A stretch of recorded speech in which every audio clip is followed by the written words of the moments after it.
दरम्यान वाल्मिक कराडच्या मागे एक अदृश्य शक्ती होती, विजयसिंग बांगर यांनी हे म्हटलंय. वाल्मिक कराडला जिल्ह्याचा बाप व्हायचं होतं. वाल्मिक कराडनं 3 लोकांना माझ्या समोर मारलंय, असाही गंभीर स्वरूपाचा आरोप बांगर यांनी केलाय. महादेव मुंडेंची हत्या वाल्मिक कराडनंच केली आहे, असंही त्यांनी म्हटलंय. वाल्मिक कराडचे एकूणच सहकारी दहशत निर्माण करतात, असं सुद्धा बांगर यांनी म्हटलंय.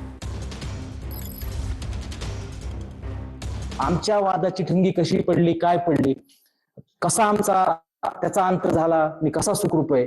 माझ्या मागे जशी वाल्मिक कराडच्या मागे एक यंत्रणा होती, त्याच्या मागे एक आदर्श शक्ती होती, मी ते सर्व सांगतो. पण त्याच्या मागे शासकीय यंत्रणा होत्या, पोलीस यंत्रणेतले अधिकारी होते.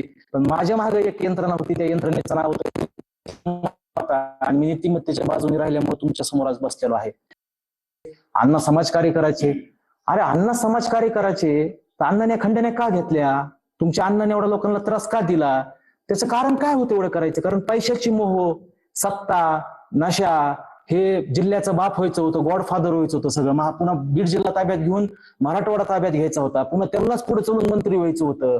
मी सगळे खुलासे करतो ना. माझी ही वाल्मिक कराडची वैयक्तिक लढाई आहे. काय केलं असं? हे असे किती कुटुंब आहेत माझ्या समोर. वाल्मिक बाबूराव कराड ह्या व्यक्तीने 3 लोक माझ्या समोर मारलेले आहेत. मी त्याच्यामध्ये एकामध्ये फिर्याद देणार आहे. ते व्यक्ती नाव म्हणजे महादेव मुंडे. ह्या प्रकरणात मला सर्व प्रकार माहिती आहे, हा कसा झालेला आहे, काय झालेला आहे. मी त्यावेळेसच्या एका उच्च अधिकाऱ्याला जाऊन भेटून सांगितलं होतं. परळी बंद ठेवली होती.